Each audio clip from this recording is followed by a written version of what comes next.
নমস্কার বন্ধুরা, গল্পের আসরে আপনাদের সবাইকে স্বাগত। আজ আবার উপস্থিত হয়েছি সেই সময়ের পরবর্তী পর্ব নিয়ে। নিয়তি ঠাকুরানী বড়ই কৌতুক পরায়ণা।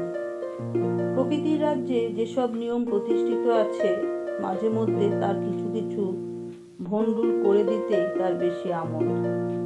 প্রকৃতির পাখিরা মুক্ত আকাশে স্বাধীনভাবে উড়ে যায়, আবার নিয়তির পাকচক্রে তাদের মধ্যে দুদশটি পিঞ্জরে আবদ্ধ হয়। নিয়তির কৌতুকে আজ যে রাজা, কাল সে ফকির। আবার ঘুটে কুড়ানির পুত্র অর্ধেক রাজত্ব সমেত রাজকন্যা পায়। পথে ঝাঁকা মুঠে কঠোর পরিশ্রম করেও পরিবারের জন্য দুবেলার রাসাচ্ছাদন সংগ্রহ করতে পারে না। অথচ ধনীর দুলাল, সে সারাদিন নিজের হাতে কুটোটিও নাড়ে না। সে নানাবিধ উত্তম খাদ্য সামগ্রীর সামনে বসে নাক ছাটা দিয়ে বলে, এটা খাবো না, ওটা খাবো না। নিয়তি অতি নিষ্ঠুর, এতই নিষ্ঠুর যে মানুষ কোনোদিন তার মূর্তি পর্যন্ত কল্পনা করেনি। সিংহ পরিবারের প্রতি নিয়তির নেক নজর যেন একটু বেশি। এ বাড়ির গঙ্গানারায়ণকে নিয়ে তিনি কম খেলা খেলেননি, আবার আরেকবার খেললেন। নীলকর সাহেবরা গঙ্গানারায়ণের নামে যে বিভিন্ন মামলা দায়ের করেছিল, আদালতের বিচারে গঙ্গানারায়ণ তার সবকটিতেই বেকসুর খালাস পেয়ে গেল। বিচারকদের মধ্যেও তো দু একজনের সত্যি সত্যি আইনের প্রতি আনুগত্য আছে, এমনকি শ্বেতাঙ্গদের মধ্যেও তেমন ব্যতিক্রম আছে। জাস্টিস পিকফোর্ড গঙ্গানারায়ণকে সসম্মানে মুক্তি দিয়ে মন্তব্য করলেন যে নিঃস্বার্থভাবে এই ব্যক্তি নীল চাষের ব্যাপারে কয়েকটি অযৌক্তিক ব্যবস্থার প্রতিকার বাসনায় সাধারণ নিরীহ চাষিদের সাহায্য করতে গিয়েছিলেন। তার ফলে ইনি নিজেই অত্যাচারিত হয়েছেন। এই প্রকার ব্যক্তিদের শাস্তি দিলে দেশের আইন শৃঙ্খলার প্রতি প্রজাদের বিশ্বাস নষ্ট হয়ে যাবার আশঙ্কা আছে। এদিকে ইন্ডিগো কমিশন চলছে। গঙ্গানারায়ণের মামলায় এরকম রায়ে অনেক সুফল পাওয়ার সম্ভাবনা। সেই জন্যই দেশীয় ব্যক্তিদের দ্বারা পরিচালিত সংবাদপত্রগুলিতেও ফলাও করে এই বৃত্তান্ত ছাপা হলো। অতি ঘনিষ্ঠ মহল ছাড়া গঙ্গানারায়ণকে বিশেষ কেউ চিনত না। সে বিখ্যাত হয়ে পড়ল রাতারাতি। তার কীর্তি কাহিনী নানাভাবে অতিরঞ্জিত হয়ে এবার ছড়িয়ে পড়ল শহরের লোকের মুখে মুখে। অনেকে গঙ্গানারায়ণকে একবার চাক্ষুষ দেখার জন্য সিংহ সদনের দ্বারের সামনে এসে ভিড় করে। গঙ্গানারায়ণ অবশ্য এই ব্যাপারে ব্যতিব্যস্ত হয়ে উঠল খুবই। সে লোকের সামনে থেকে পালিয়ে পালিয়ে বেড়ায়, নিজের কক্ষে লুকিয়ে থাকে। এমনকি সে চিন্তা করতে লাগলো যে কলকাতা ছেড়ে কিছুদিনের জন্য অন্য কোথাও ঘুরে আসবে কিনা। ঠিক এই সময় নিয়তি দেবী অলক্ষ্যে গঙ্গানারায়ণের দিকে চেয়ে হাসলেন। আধুনিক কালের শিক্ষিত ব্যক্তিদের মধ্যে যিনি শিরোমণি, সেই এজুরাজ রামগোপাল ঘোষ স্বয়ং একদিন গঙ্গানারায়ণের সঙ্গে দেখা করে একটি প্রস্তাব দিলেন। না ভেবেচিন্তে হুট করে কোনো কথা বলেন না বলেই রামগোপাল ঘোষের মতামতের বিশেষ গুরুত্ব আছে। হরিশ মুখুজ্জে রামগোপাল ঘোষের বিশেষ অনুগত। একসময় হরিশ রামগোপালের গৃহে সান্ধ্য আড্ডায় নিয়মিত যেতেন। রামগোপাল বললেন, হরিশের কাছ থেকে আপনার বৃত্তান্ত সব শুনেছি। You are a marvel. অথচ আপনি এত মডেস্ট, এত সফট স্পোকেন। এই আপনিই বন্দুক ধরেছেন কতগুলি ব্লাড হাউন্ড ওই প্ল্যান্টারগুলির বিরুদ্ধে। এ যে বিশ্বাসই করা যায় না। গঙ্গানারায়ণ মস্তক অবনত করে বললেন, হরিশ সবকিছুই বাড়িয়েই বলে। বন্দুক ধরেছি বটে, কিন্তু ফায়ার করেছি মাত্র একবার। রামগোপাল অল্পকালের মধ্যে সরাসরি চলে এলেন মূল প্রসঙ্গে।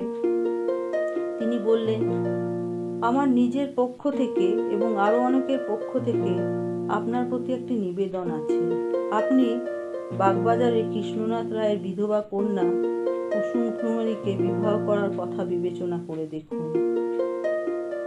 গঙ্গানারায়ণের মাথায় যেন একেবারে আকাশ ভেঙে পড়ল। গঙ্গানারায়ণের মতন কুসুম কুমারীর নামটিও এখন একেবারে অপরিচিত নয়। কৃষ্ণনাথ রায়ের মতন একজন মান্যগণ্য ব্যক্তি যে তার বিধবা কন্যার পুনর্বিবাহ দিতে চেয়েছেন এবং সেই জন্য পাত্র খোঁজাখুঁজি চলছে, এ সংবাদ ক্রমে ক্রমে ছড়িয়ে পড়েছে শহরে। এখন ওই বিবাহের ব্যাপারটি আর শুধু বাগবাজারে কৃষ্ণনাথ রায়ের পরিবারে আবদ্ধ নেই। বিধবা বিবাহের সমর্থকরা এই উপলক্ষে আবার কোমর বেঁধে উঠে পড়ে লাগলেন। যেমন করেই হোক এই কন্যার বিবাহ দিতেই হবে। অন্যদিকে গোরার দলও নিশ্চেষ্ট হয়ে নেই।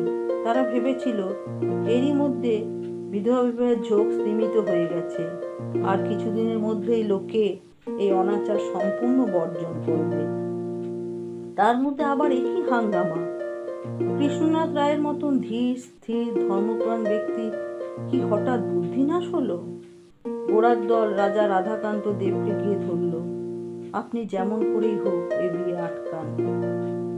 কৃষ্ণনাথ রায়ের সঙ্গে শহরে অন্য অনেক ধনী ব্যক্তি ব্যবসা বাণিজ্য সূত্রে সম্পর্ক আছে। তারাও এই বিবাহ বন্ধ করার জন্য চাপ সৃষ্টি করতে লাগলো নানা প্রকারে। কৃষ্ণনাথ নিজ সিদ্ধান্তে অবশ্য এখনো অনড় আছে, তবে তার একটাই শর্ত।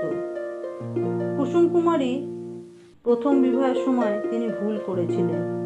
এবার ভালো করে দেখে শুনে পছন্দ মতন পাত্র না পেলে যাত্রার হাতে তিনি তার এই আদরিণী কন্যাকে তুলে দেবেন না।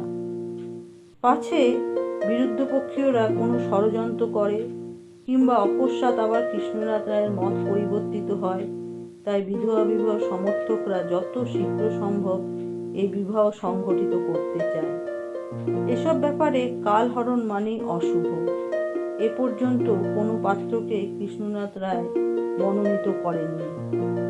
কুসুম কুমারীকে যারা চোখেও দেখেনি, কৃষ্ণনাথ রায়ের পরিবারের সঙ্গে যাদের কোনো প্রকার সম্পর্ক নেই, এমন শত শত ব্যক্তি কুসুম কুমারীর জন্য পাত্র অন্বেষণে তৎপর। এদের মধ্যে রামগোপাল ঘোষের মতন ব্যক্তিও আছে। বিদ্যাসাগর অবশ্য এ ব্যাপারে কোনো নিজস্ব উদ্যোগ নেননি, তবে কুসুম কুমারীর বিবাহের দিনক্ষণ ধার্য হলে তিনি স্বয়ং যে বিবাহ বাসরে উপস্থিত থাকবেন সে কথা জানিয়ে দিয়েছেন। বলা যায় সত্যিই প্রায় শতাধিক ব্যক্তি মুখপাত্র হয়ে এসেছেন রামগোপাল।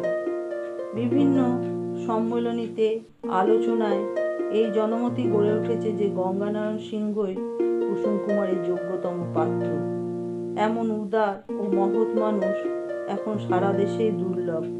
তদুপরি সে ধনী ও অভিজাত বংশের সন্তান, সুশ্রী, স্বাস্থ্যবান, সুগঠিত শরীরের অধিকারী এবং বিপত্নী।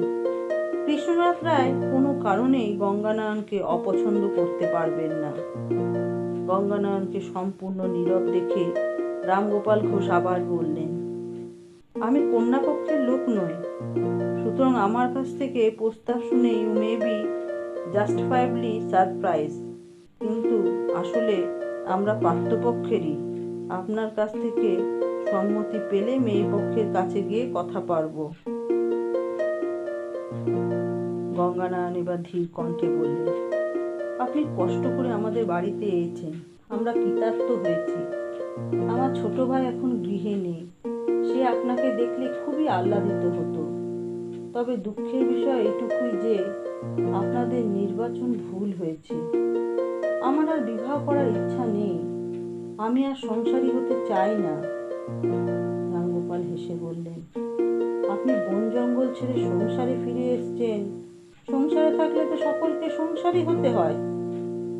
অনেক সংসারেই আবার দু একজন আলগোল ধরনের মানুষ থাকে যারা সাথে পাছে যেতে চায় না।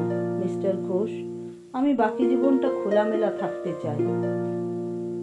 আপনি চাইলেই বা আমরা দেবো কেন? দেশের স্বার্থে, সমাজের স্বার্থে আমরা চাই আপনি এই দায়িত্ব গ্রহণ করুন। দেশের জন্য আপনি আর যা হোক করতে বলুন, কিন্তু বিবাহ করতে বলবেন না।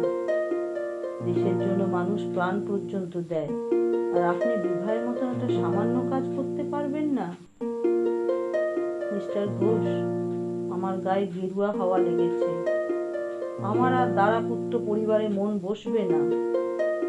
হাওয়া পাল্টাতে আর কতক্ষণ? দেখুন না, দেশের হাওয়ায় এখন উল্টো দিকে বইছে। আর কিছুক্ষণ এরকম কথার পিঠে কথা চলল, কিন্তু গঙ্গানারায়ণ বিবাহের সম্মতি দিল না। শেষ পর্যন্ত তাকে আরেকটু বিবেচনা করতে বলে রামগোপাল ঘোষ বিদায় নিলেন। কিন্তু ব্যাপারটা সেখানেই ক্ষান্ত হলো না। এরপর গঙ্গানারায়ণের উপর আক্রমণ আসতে লাগলো নানা দিক দিয়ে। হরিশ মুখুজ্জের কাছেও এ সংবাদ পৌঁছাচ্ছে। তিনি এতে খুব উৎসাহী।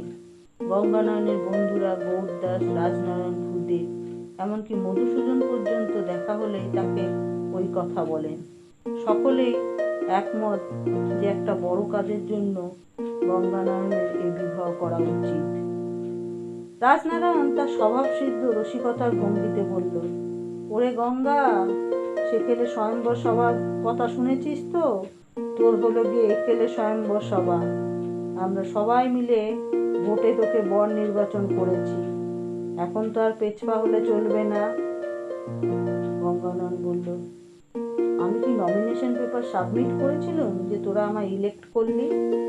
রাজনারায়ণ বলল, ক্রোমওয়েলকে যখন রাজা করা হলো তখন তিনি কি কোনো নমিনেশন পেপার সাবমিট করেছিলেন? সবার ক্ষেত্রে লাগে না। অর্থাৎ আমার দশাও ক্রোমওয়েলের মতোই হবে? তা ভাই, বিয়ে করা মানেই তো একরূপ ফাঁসি কাশতে চড়া নয়? তুই একবার বিয়ে করেই এত ভয় পেয়ে গেলি? এই দেখ না, গৌর, মধু, আমরা সবাই তো দুবার করে মাথা মুড়িয়েছি। আর দেরি করিস নে, তুই এবার দুর্গা বলে ঝুলে পড়।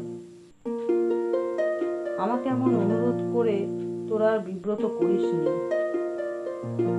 তুই কি বিধবা বিবাহ করতে ভয় পাচ্ছিস? দেখ, বিদ্যাসাগরের আন্দোলনে অনেক আগেই আমার দ্বিতীয় বিয়ে হয়ে গেছে। নইলে আমি নিশ্চয়ই কোনো বিধবার পানি গ্রহণ করে অন্তত একজন দুঃখিনী বালিকার দুঃখ দূর করতাম। কিন্তু আমি নিজে উদ্যোগী হয়ে আমার দু ভাইয়ের বিয়ে দিয়েছি দুই বিধবার সঙ্গে। তখন লোকে ভয় দেখিয়েছিল আমায়। আমি মেদিনীপুরের বাংলা বাড়িতে থাকি, বলে কিনা রাতের বেলা আমার বাড়িতে আগুন লাগিয়ে দেবে। আমি বলেছিলাম, দিক দেখি একবার। বোড়ালের লোকেরা বলল, আমি গ্রামে গেলে আমায় ইট মারবে। আমি একটা মোটা লাঠি হাতে নিয়ে গ্রামে যেতাম। তোর যদি কোনো বিপদ হয়, আমরা সকলে মিলে তোর পাশে থাকবো।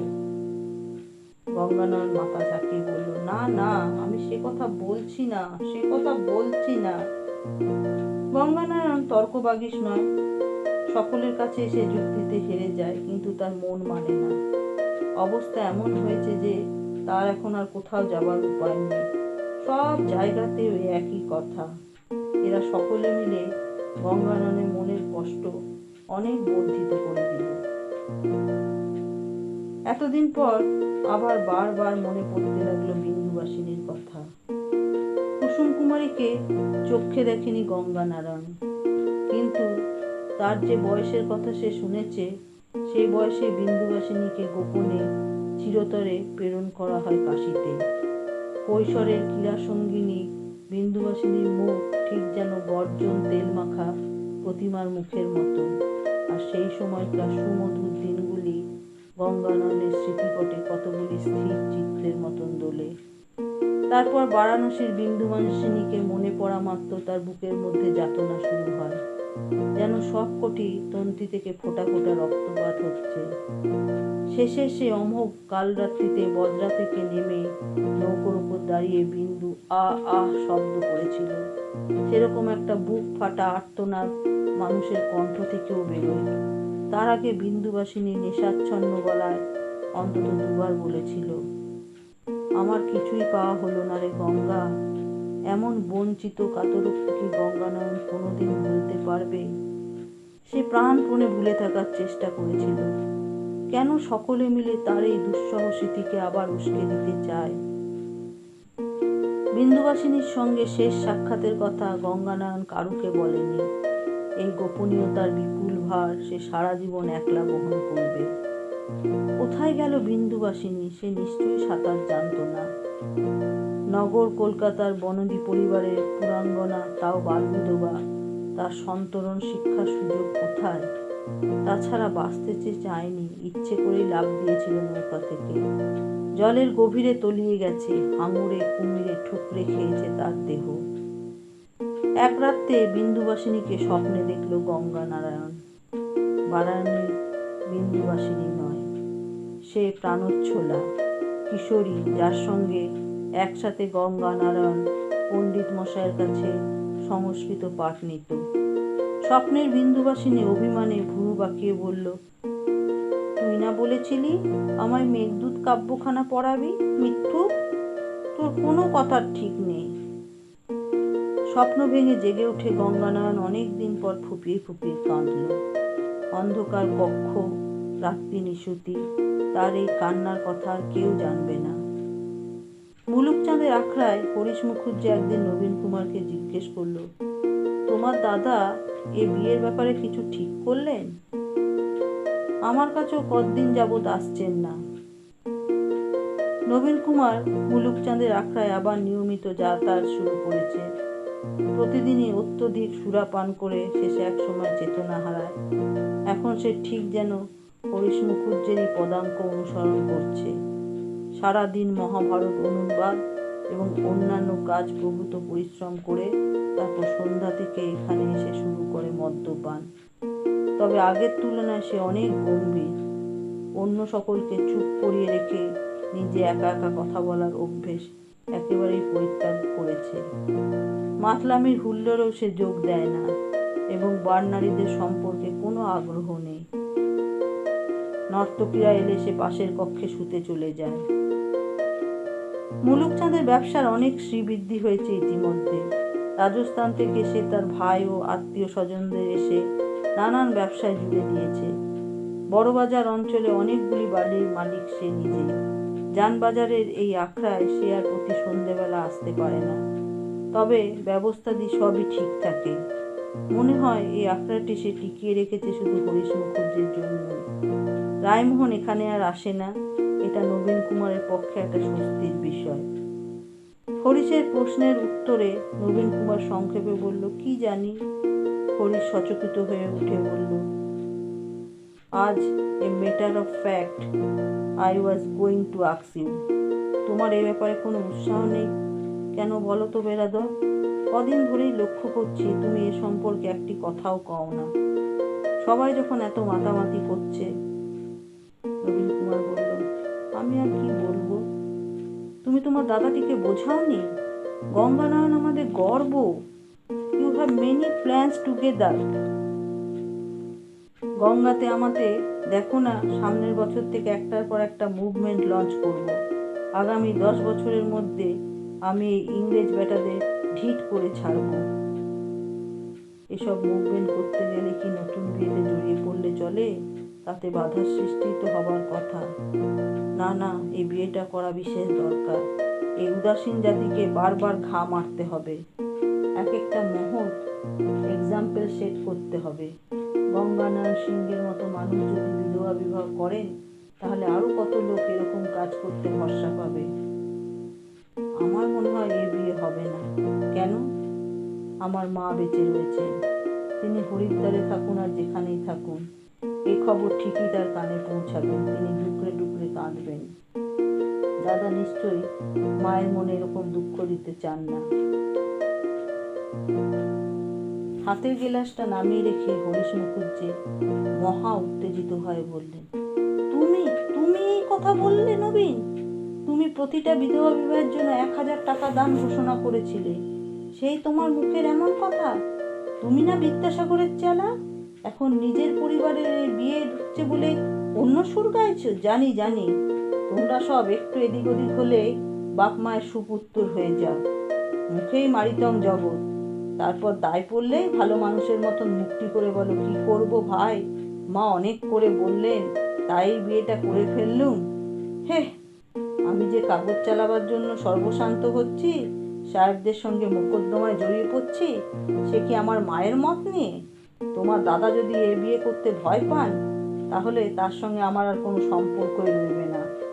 আমি একাই আমার ক্রুসেড চালিয়ে যাব। এমন ভর্ৎসনার উত্তরে নবীন কুমার একটিও কথা বলল না। সে গালিচার উপর বসেছিল। হাতের গেলাসটি শেষ করে আস্তে আস্তে শুয়ে পড়ে চোখ বুজল। হরিশ বললেন, তোমাদের জননী হাজার হাজার মাইল দূরে রয়েছে, তবু তোমরা মায়ের দোহাই পেরে সটকাচ্ছ? নবীন কুমার নীরবে দুটি হাতের পাঞ্জা স্থাপন করলো দুই চক্ষুর উপর। কি, কোনো উত্তর দিচ্ছ না যে? আমাকে এখন বিরক্ত করো না। জানি যখন তোমার কোনো যুক্তি থাকে না, তখন ঘুমিয়ে পড়ো। খাঁটি ভারতীয় একেই বলে। হে। নবীন কুমার এবার উপুর হয়ে গেল। হরিশ মুখুজ্জি অনেক প্ররোচনা করেও তাকে একটি টু শব্দ উচ্চারণ করাতে পারল না। এর 10 দিনের মধ্যে বিবাহের দিন ও লগ্ন ঠিক হয়ে গেল। গঙ্গানয়ন হচ্ছে সেই ধরনের মানুষ যে লোকের অনুরোধের উত্তরে বারবার না বলার চেয়ে ইচ্ছায় হোক অনিচ্ছায় হোক কোনো ক্রমে মেনে নিয়ে স্বস্তি বোধ করে। সৌজন্য ও ভদ্রতার খাতিরে এবং বন্ধুদের উপরোধে সে বোধ হয় বিষও খেতে পারে। অবশ্য এক্ষেত্রে কুসুম কুমারীর সঙ্গে বিয়ের উপমা দেওয়ার কোনো ক্রমেই ঠিক হলো না। সে এক রাত্রে বিন্দুবাসিনীকে স্বপ্নে দেখার পর থেকে গঙ্গানয়নের মন একটু একটু পরিবর্তিত হচ্ছিল। তার মনে হলো বিন্দুবাসিনীর বয়সী এক বিধবাকে প্রত্যাখ্যান করার ফলে সে ওই মেয়েটিকে বিন্দুবাসিনীর মতোই দুর্ভাগ্যের দিকে ঠেলে দিচ্ছে। এই মেয়েটিকে স্ত্রীর সম্মান দিয়ে জীবনে প্রতিষ্ঠাতা করলে বিন্দুবাসিনীর আত্মা নিশ্চয়ই সন্তুষ্ট হবে। সেই ইঙ্গিত দেবার জন্য স্বপ্নে আবির্ভূত হয়েছিল বিন্দুবাসিনী। সুতরাং গঙ্গানারায়ণ বিবাহে এই ভেবেই সম্মতি দিল যে সে যেন অন্য মূর্তিতে বিন্দুবাসিনীকে গ্রহণ করছে। আশ্চর্যের ব্যাপার, এই বিবাহ উপলক্ষে বিদুশেখর কোনরূপ প্রতিবন্ধকতা সৃষ্টির চেষ্টাই করলেন না। সিংহ পরিবারে এত বড় একটা কাণ্ড হতে চলেছে, অথচ তাতে বিদুশেখর যেন পক্ষে বিপক্ষে কোনো উদ্দীপনাই নেই। যথাসময়ে গঙ্গানারায়ণ বিদুশেখরের অনুমতি নিতে গিয়েছিল। তিনি শুকনো গলায় বলেছিলেন, তুমি বিবাহ করতে চাও? এতে আমার আর বলার কি আছে? যা ভালো বুঝবে করবে। এইটুকু বলেই পাশ ফিরে শুয়েছিলেন তিনি। গঙ্গানয়ন তখন সুহাসিনীকে জিজ্ঞেস করেছিল, সুশি, সব তো শুনেছিস, আমি যদি এই বিয়ে করি তোরা খুশি হবি? উদ্গত অশ্রু কোনো ক্রমে রোধ করে সুহাসিনী উত্তর দিয়েছিল, গঙ্গা দাদা, দেশ শুদ্ধ সব দুঃখিনী মেয়েরা তোমায় দুহাত তুলে আশীর্বাদ করবেন। বাগবাজারে কৃষ্ণনাথ রায়ের প্রাসাদে এই বিবাহের দিন সমারোহ হলো বিস্তর। আসরে উপস্থিত রইলেন গণ্যমান্য বহু ব্যক্তি। নবীন কুমারের অবশ্য যাওয়া হলো না। বরবেশী গঙ্গানয়নকে কুসুম সজ্জিত জুড়ি গাড়িতে চাপিয়ে এবং অন্যান্য গাড়ি ও পালকিতে বরযাত্রীদের চাপিয়েই নবীন কুমার চঞ্চল হয়ে উঠল। বিকেলে এক নিদারুণ দুঃসংবাদ এসেছে। অতি কষ্টে সে সংবাদ গোপন করে রাখা হয়েছে গঙ্গানয়নের কাছ থেকে। গত রাত্রি থেকে হরিশ মুখুজ্জি অনবরত রক্তবমি করছেন। তার মাথার কোনো শিরা ছিঁড়ে গেছে, বাঁচার সম্ভাবনা খুবই কম। দুজন সাহেব চিকিৎসক এবং ডাক্তার দুর্গাচরণ বন্দ্যোপাধ্যায়কে সঙ্গে নিয়ে নবীন কুমার খানিক পরেই উপস্থিত হলো হরিশের বাড়িতে। সেখানেও একটি ছোটখাটো ভিড় জমে গেছে। গঙ্গানয়নের বিবাহের নিমন্ত্রণ সেরে রামগোপাল ঘোষ প্রমুখ কয়েকজন ছুটে এসেছেন এত দূরে হরিশকে দেখবার জন্য। তারা বললেন, নবীন কুমারকে এখন একবার বাগবাজারে যেতে, সকলেই তাকে খোঁজাখুঁজি করছে।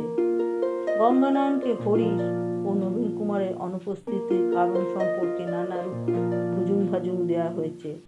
এখন নবীন কুমারের একবার যাওয়া অবশ্য প্রয়োজন।